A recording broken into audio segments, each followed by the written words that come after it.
Господине професоре Антоljak, вие целиот свој живот и го посветивте на историската наука. Дали тоа го правевте со страст? Ako kažete strast, moglo bi se reći po tim strasti da znači i ljubav, i volja, i zanimanje za historiju.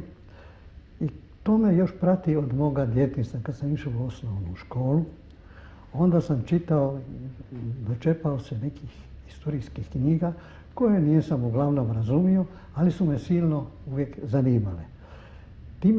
Kada sam opet došao na gimnaziju, tamo sam nastavio to čitanje i zanimanje za te knjige, no očekujući da će me moji profesori da me zapaze. Međutim, oni nisu pokazivali niti razumevanja, niti interes za mene. I što me malo razočaralo.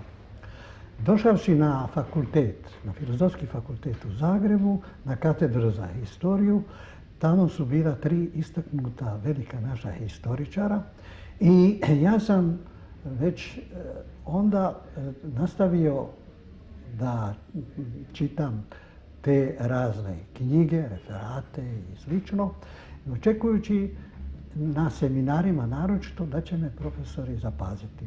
Međutim, dugo je vremena trebalo dok su oni to primijetili i onda su mi pojedinci od njih počeli davati podstrek i upućivati me pomalo u rad.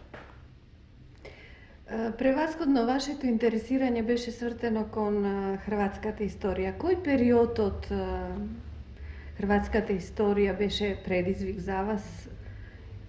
И дали постои некој таков посебен период или воопшто вие имавте еден поглед во целина кој што после тоа доаѓаше до некакви разглобувања на периоди? Još kao mlad asistent ja sam se naročito počeo baviti novom historijom hrvatskog naroda.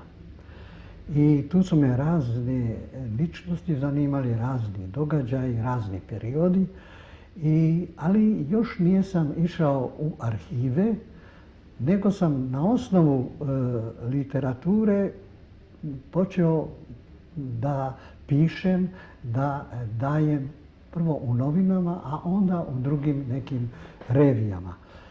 I sada me je onda uhvatila ta želja da ja to još više pojašnjujem i to me je onda natjeralo da sam išao u razne biblioteke, da sam išao u razne arhive gdje sam tražio tu arhivsku građu da to sve više pojačam. Koji period, da li bi sakale da mi kažete? Naročito me je počelo zanimati od tamo 16., 17., 18. i 19. vijek. Pоради što? Dakle, ta novija povijest hrvatskog naroda, jer sam čak 1940. bio od asistenta postavljen, imenovan za docenta za hrvatsku povijest novoga vijeka, to jest od 1490. do 1918. godine. I sada sam se morao baviti upravo svim tim razdobljima plus sa hrvatskom historiografijom. A tu hrvatsku historiografiju ta me je naročito zanimala i njome sam se bavio sve do nedavno. Tako da danas ima da iziđe ta hrvatska historiografija nakon 40 ili gotovo 50 godina moga rada, ima da bude štampana u nekoliko knjiga. Da li imate nekoja posebna simpatija od toj period na hrvatskata istorija kako ličnost ili kako nekoja pojava koja bi sakale da je istaknete u ova prilika?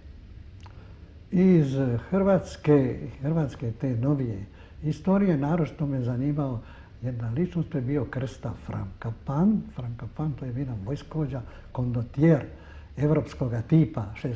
stoljeća. Onda Ban Jelačić, jer i o njemu sam čak i pisao, i onda još ovako čitav niz tih ličnosti, Opkunjeka i ovo dalje. Tako da imao sam veliki broj da biram. A ima čitav niz tih ličnosti, jeli, koje su... Pa tokmu na ove ličnosti koje što vi ih koje sam spomenate. spomenuo, jeli, a ima još uz to, jeli, koji su, recimo, na primjer, od naših historičara Franjo Rački ili biskup Strossmayer i tako, jeli, koji su itekako, evo, za makedonski narod što je učinio Strossmayer, to je rijetko ko učinio, ali oni su išli u takve široke, to su bili ljudi velikoga uma sa širokim dijapazonom, koji nije bila, njima je bila pretjesana ovaj Balkan i možemo reći oni su bili evropski ljudi. I naročito upravo to nam je koristilo jer tako je na taj način hrvatski narod, njegova historija se sve više i više upoznavala.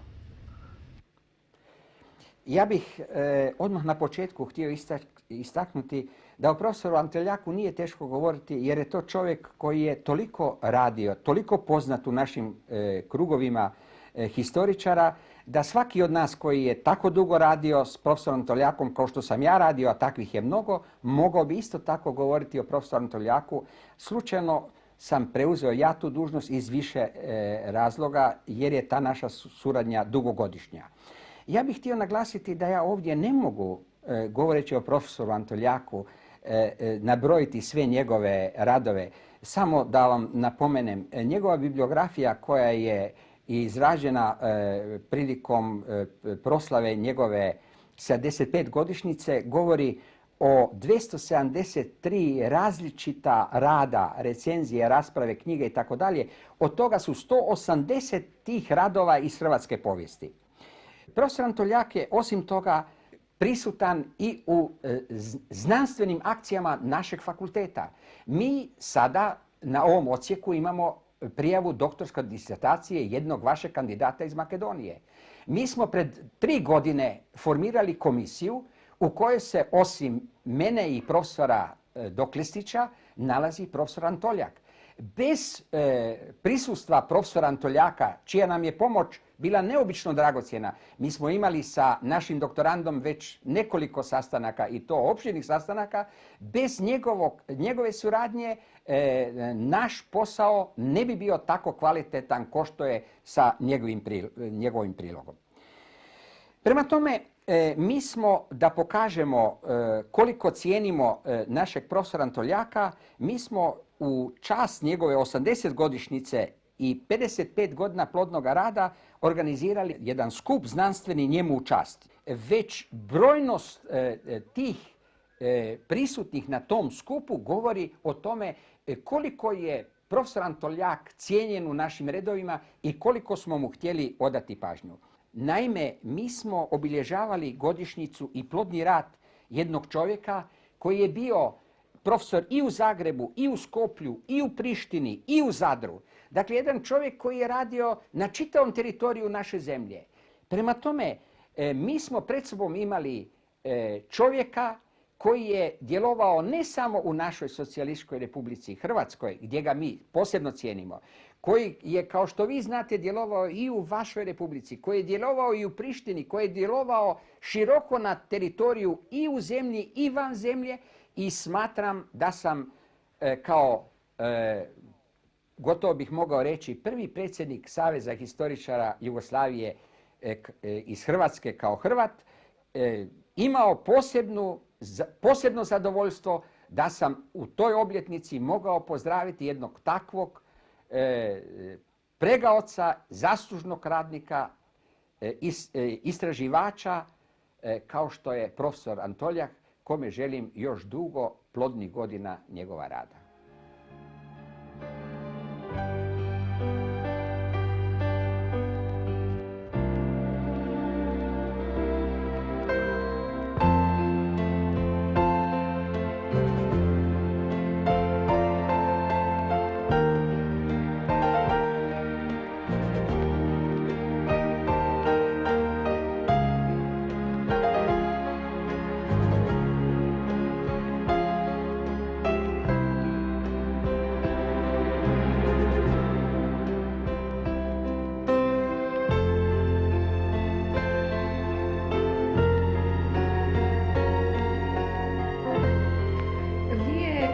Oslobodovanje to работевте на формирање на повеќе архивски институции во Југославија.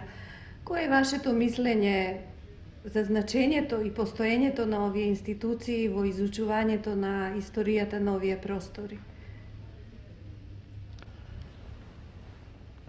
Ja sam još kao mladi čovjek sam jedino poznavao ovaj arhiv ovdje Hrvatske. I to mi je, i onda i što sam išao u Beč, jer tamo onaj bečki arhiv, ali poslije oslobođenja 1946. ja sam prešao u Zadar.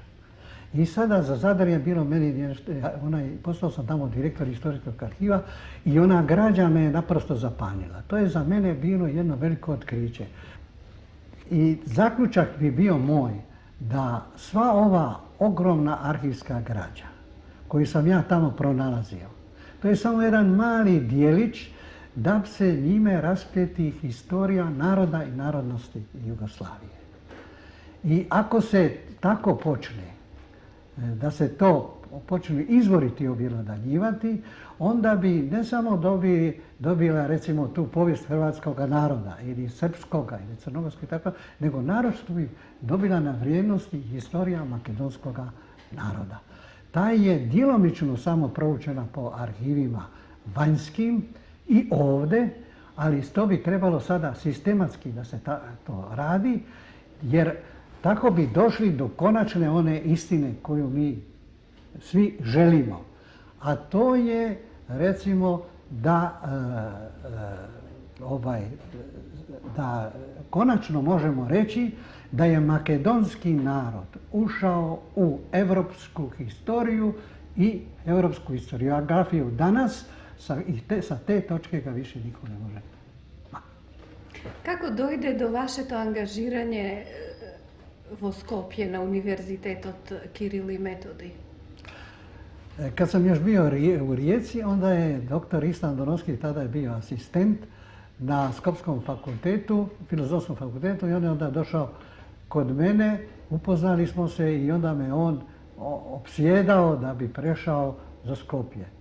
Ja nisam to ispočetka nikako se htio na to pristati i tako dalje, stavio sam uslove, djelomično su svi moji uslovi bili prihvaćeni, ja sam onda došao tamo u Skopje na Filozofski fakultet i odmah su mi dali da predajem historiju, opću historiju Novoga vijeka. Dakle, od francuske buržoaske i francuske revolucije pa do 1918. I to je, vidio sam da je tamo pobudio toliki interes ne samo kod studenata, nego i kod službenih krugova. Pa su dolazili kao da me inspiciraju, da slušaju šta će ovaj Antoljak da predaje. Akademik od profesor dr. Stjepan Antoljak si izdejstvuva značajno mesto i visoko mesto vo jugoslovenska historiografija, posebno vo makedonska historiografija. So njegovo dodajanje na Filozofski fakultet vo Skopje se udrija temeljite na makedonskata medievalistika. Toj so žar i strast na vistinski istražuvač se frli vrz proučuvanje to na srednjovekovnata istorija na makedonski narod.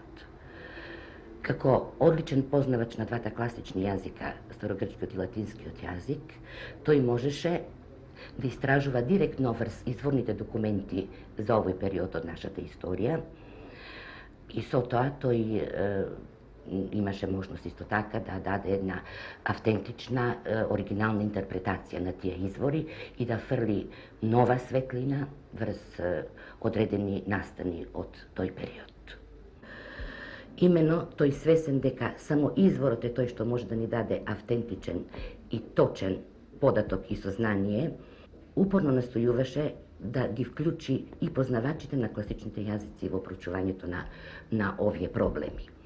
Vo taja smisla jaz go smetam za svoj ličan potiknuvač, zato što to iznajki deka jaz, pored mojata edukacija, i ne samo jaz i drugi moji kolegi, gi poznavam i klasičните jazici, ne nasoči kon problemite na srednjovekovijeto, ne vodeše se do finalizacijata na našite trudovi od taja oblast. Kako mu pristapiste vi na toj period, da rečem, ili uopšto na celata ta situacija okolo istorijata na makedonski narod, postojenje to na ta makedonska nacija? Kako vi je pristapiste? Koji beše potikot Vjerojatno postoji neki moment koji što na vas vlija ili na sami od sebe da si rečete evo od tuka ja treba da počnem.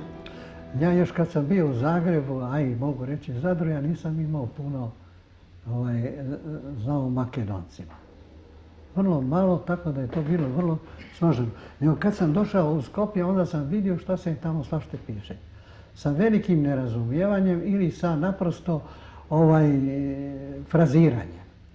I tražio sam sada gdje bi se moglo pojačati da se ukaže da je, otkada postoji taj makedonski narod. Da li on ima svoju historiju? Je li to samo 19. stoljeće što su mu podmetali? Ili je imalo prije?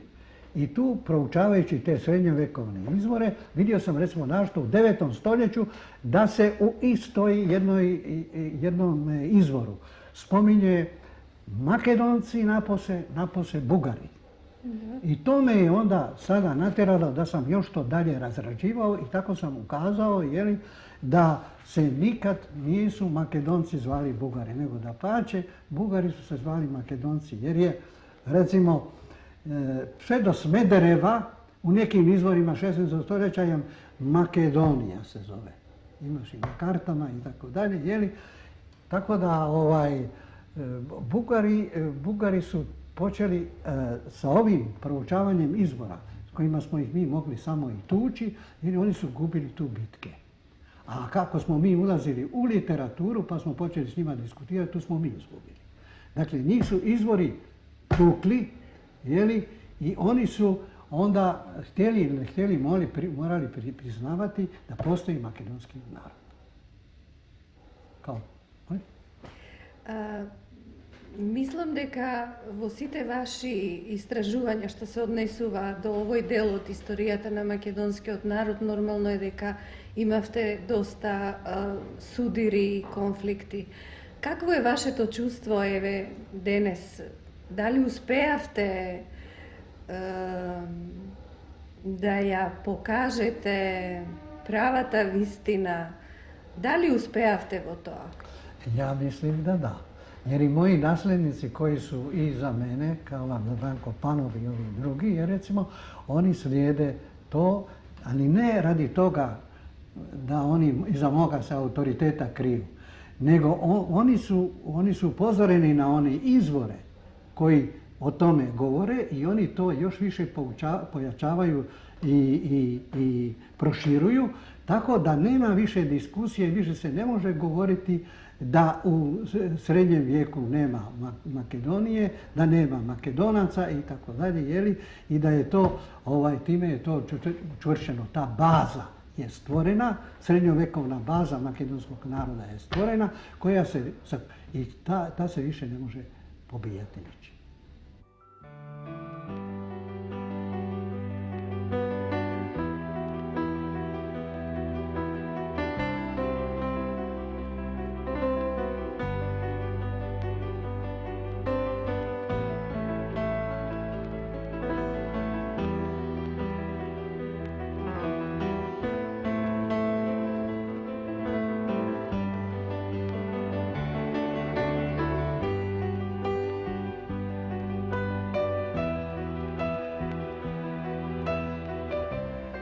Професор Антолек спаѓа со право во редот на најголемите денес живи југословенски македонолози.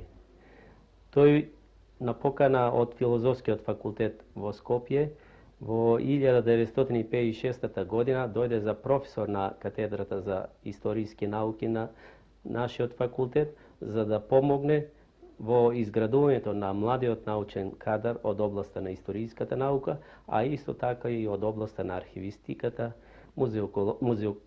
музеологијата и други сродни научни дисциплини.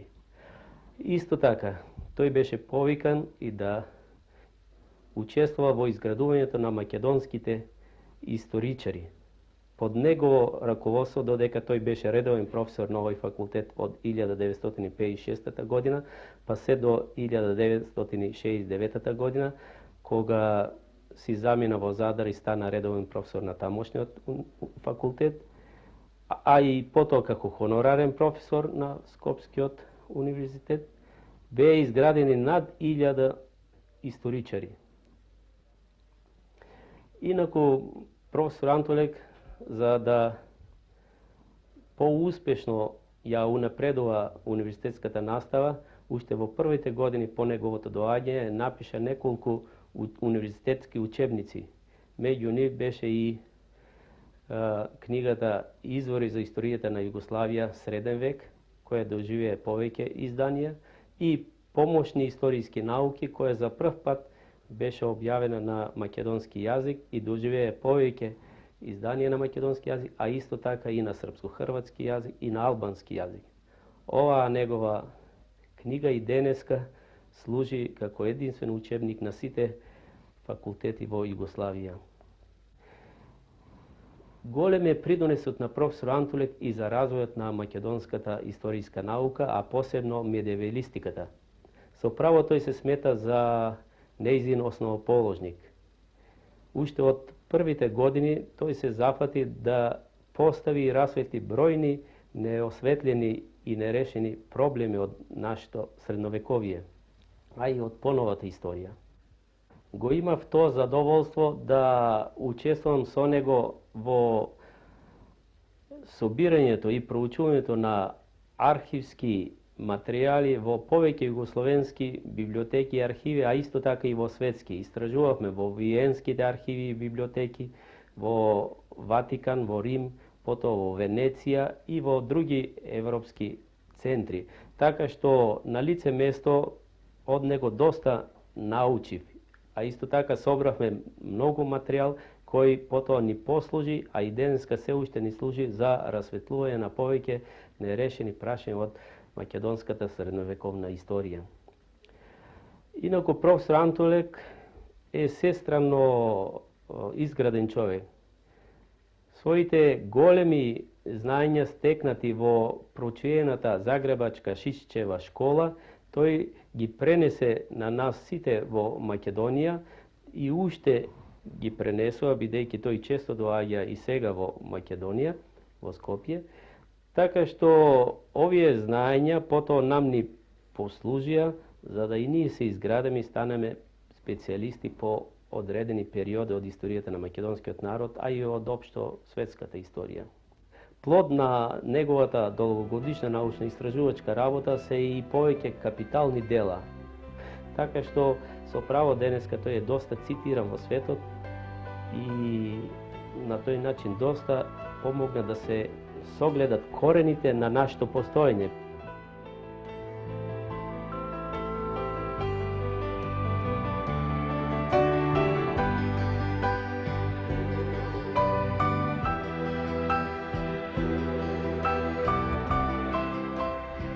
Дали вие како историчар стоите на становиштето дека историите на балканските народи многу се испреплетуваат и дали е тоа позитивно во едно истражување или може да биде негативно?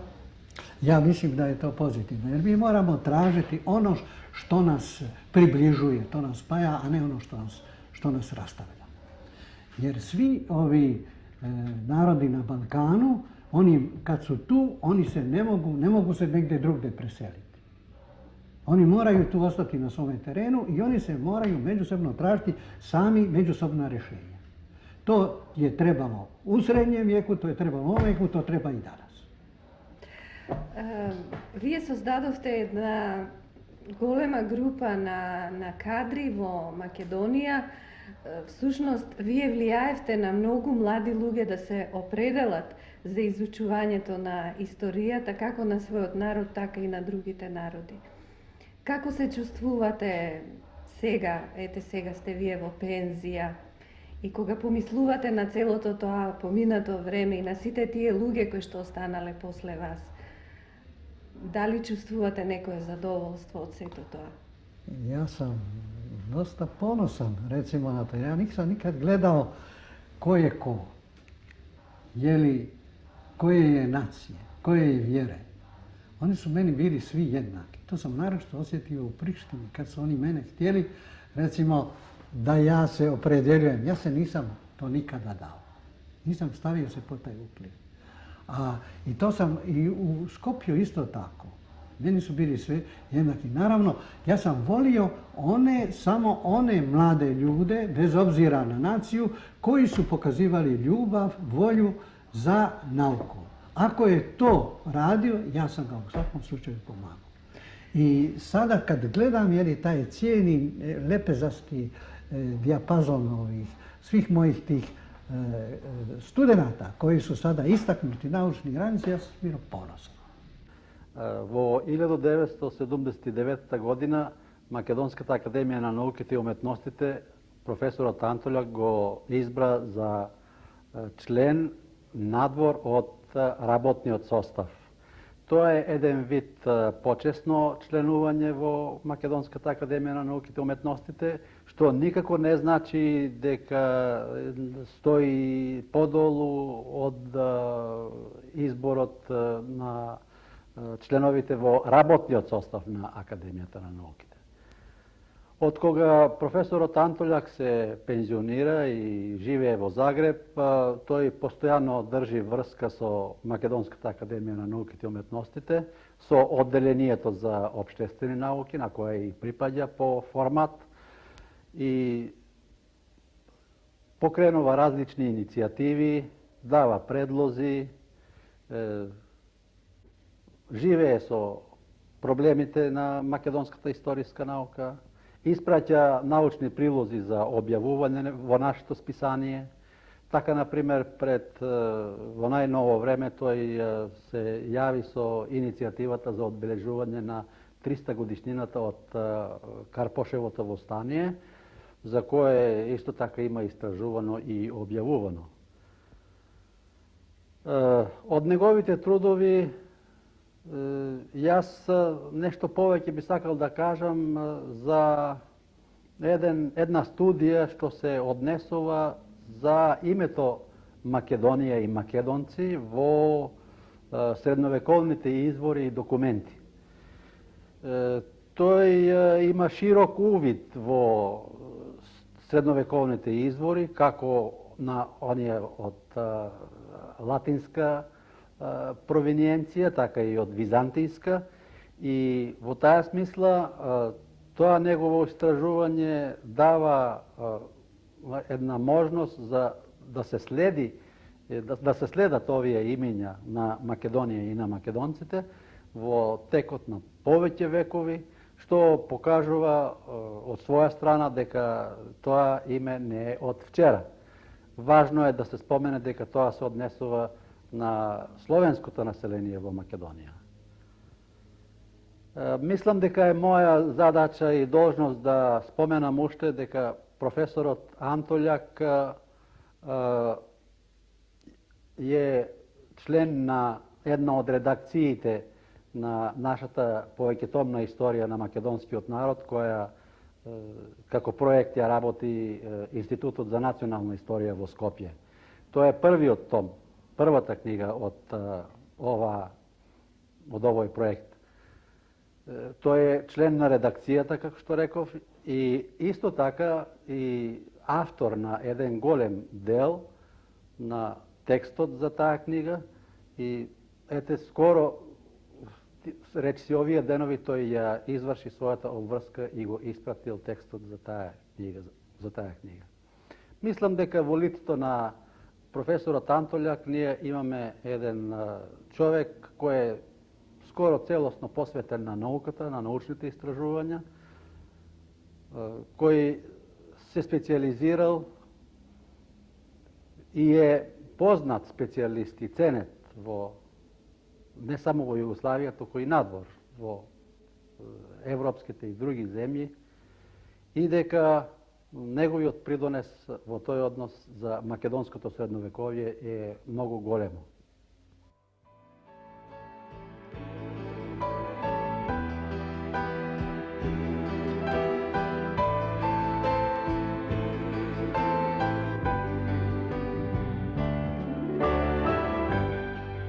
Дали може да кажам дека вие историјата ја сваќате како земја без граници?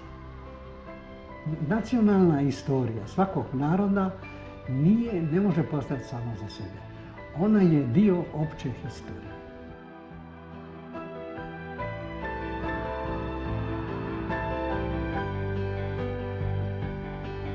Historija ne može biti ancila politike, to jest sluškinja politike, nego ona će biti tek onda magistra vitae ako bude prava nauka.